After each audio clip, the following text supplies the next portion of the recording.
Meet the Bombardier Beetle, a creature that loves feasting on ants. When faced with an overwhelming ant attack, it chooses to make a quick escape. But this beetle faces much more formidable foes than mere ants, and defending itself isn't a walk in the park.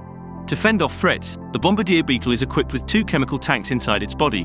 When agitated, these chemicals blend and shoot out as a scorching, noxious spray from its abdomen, producing a distinctive popping sound. This spray travels at a blazing speed of 10 meters per second and reaches a scorching temperature of 100 degrees Celsius.